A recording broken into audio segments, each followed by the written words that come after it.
cette séquence, nous allons aborder les accidents génétiques qui sont liés à la méiose. Nous allons présenter les anomalies qui peuvent survenir lors de la méiose. On peut envisager un mauvais appariement des chromosomes homologues en prophase ou métaphase 1. Une non-disjonction des chromosomes homologues au cours de la première division en anaphase 1 ou une non-disjonction des chromatides au cours de la deuxième division en anaphase 2. On peut aussi envisager des crossing-over anormaux en prophase 1. Abordons dans un premier temps les anomalies de division et commençons par quelques rappels importants sur le karyotype. L'être humain est une espèce diploïde. Ces cellules somatiques possèdent 46 chromosomes associés par paires, 22 paires d'autosomes et une paire de chromosomes sexuels, aussi appelés gonosomes, XX chez la femme et XY chez l'homme. La formule chromosomique des cellules somatiques humaines est de type 2n égale 46. Les gamètes, ovocytes et spermatozoïdes sont haploïdes, ce qui signifie qu'il n'y a plus de paire de chromosomes homologues. En l'occurrence, chaque gamète ne contient qu'un seul chromosome sexuel, soit X, soit Y. La formule chromosomique d'un gamète humain est du type n égale 23. Il existe des anomalies du nombre de chromosomes dans certains karyotypes. On les appelle des aneuploïdies en regard des ploïdies normales, haploïdies et diploïdies. La trisomie 21 est le syndrome le plus connu, appelé aussi syndrome de Down. Il se caractérise par la formule chromosomique 47 chromosomes dont 3 chromosomes 21. Il y a donc un chromosome 21 en trop. Il y a aussi les syndromes de Turner et de Klinefelter. Le karyotype présenté ici est celui d'un individu atteint du syndrome de Turner. Il se caractérise par l'absence d'un chromosome sexuel. Le syndrome de Turner possède une formule chromosomique du type 45X0. Le karyotype suivant est celui d'un individu atteint du syndrome de Klinefelter. Il se caractérise par la présence d'un chromosome sexuel en trop. La formule chromosomique du syndrome de Klinefelter est du type 47XXY. Comment expliquer les aberrations du nombre de chromosomes dans un karyotype? Il faut envisager une anomalie de la méiose conduisant à la production de gamètes anormaux. Prenons l'exemple d'une anomalie de la méiose touchant un ovocyte, c'est-à-dire un gamète appartenant à une femme et contenant donc 2 chromosomes. Les 2 chromosomes X forment une paire de chromosomes homologues. Normalement, en première division de méiose, ces 2 chromosomes X devraient se séparer l'un de l'autre. Mais il arrive parfois que survienne un dysfonctionnement connu sous le nom de non-disjonction des chromosomes X. En effet, lors de la première division de méiose, les 2 chromosomes X homologues se répartissent dans une seule des 2 cellules filles issues de cette première division. Lors de la deuxième division de méiose, il va y avoir en revanche une disjonction des chromatides X, conduisant à la formation de gamètes anormaux contenant soit 2 chromosomes X, soit aucun chromosome X.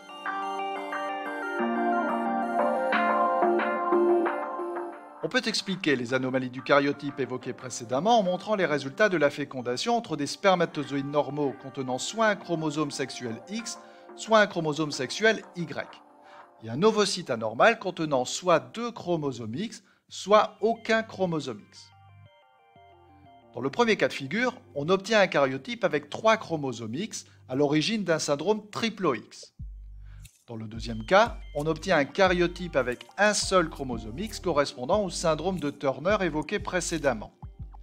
Le troisième cas de figure correspond à un karyotype contenant les 3 chromosomes sexuels caractéristiques du syndrome de Klinefelter. Enfin, le dernier cas de figure, caractérisé par la présence du seul chromosome sexuel Y, n'est pas viable.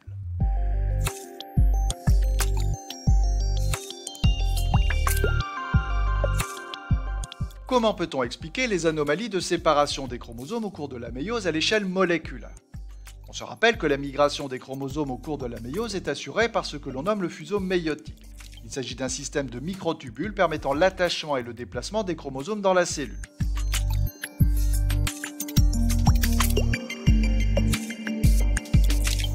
On étudie ici la relation fonctionnelle entre les chromosomes et le fuseau méiotique.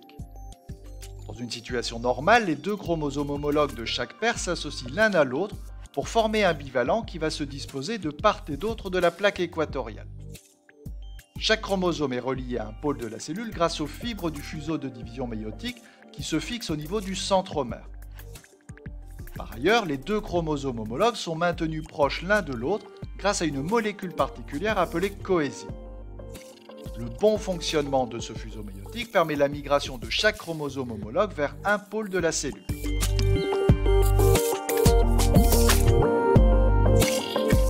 Dans certaines situations, on observe des dysfonctionnements.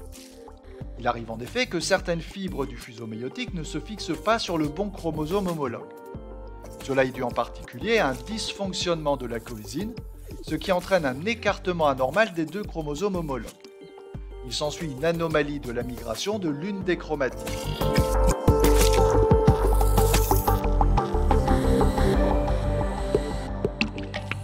L'un des facteurs d'altération de la fonctionnalité de la coésine est lié à l'âge de la mère.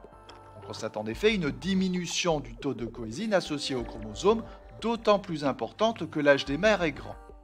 Cela entraîne une augmentation de la distance entre les centromères des chromosomes homologues, à l'origine de la perturbation du fonctionnement du fuseau méiotique et de la migration correcte des chromosomes. Cette altération du fuseau méiotique et de ses molécules associées est l'une des raisons pour lesquelles le taux de trisomie 21, par exemple, augmente de manière significative lorsque la femme enceinte dépasse l'âge de 40 ans. Nous allons aborder maintenant des anomalies possibles du crossing over. L'hémoglobine constitue ce que l'on appelle une famille de gènes ou famille multigénique. Il existe en effet plusieurs catégories d'hémoglobine, alpha, bêta et gamma par exemple. Ces différentes hémoglobines ont des propriétés et des structures moléculaires qui se ressemblent très fort. Chaque molécule d'hémoglobine provient de l'expression d'un gène, le gène alpha, le gène bêta ou le gène gamma par exemple. Il s'agit de gènes qui se situent sur des locus proches les uns des autres au niveau des chromosomes. Grâce à un logiciel de comparaison moléculaire, on peut établir la matrice des différences entre les différents gènes de l'hémoglobine. La quantification des différences permet de montrer qu'il s'agit de gènes apparentés. Il existe différents modèles pour expliquer l'origine d'une famille multigénique. Le premier modèle permet de concevoir la création d'une famille de gènes à partir d'un gène ancestral. Ce gène ancestral subit une duplication, assortie éventuellement de la transposition de l'un des duplicata sur un autre chromosome. Les duplicata vont évoluer en accumulant des mutations au cours du temps et en subissant d'autres duplications, aboutissant à la création d'une famille de gènes apparentés.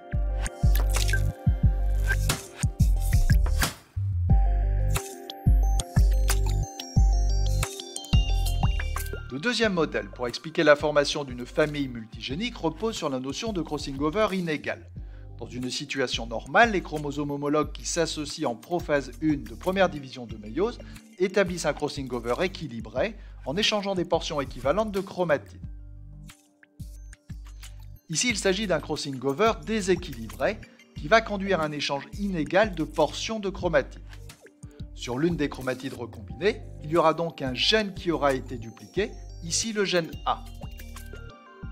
Au cours du temps, la réplication des chromosomes associés aux mutations aléatoires des différents duplicata va mener à la création d'une famille de gènes.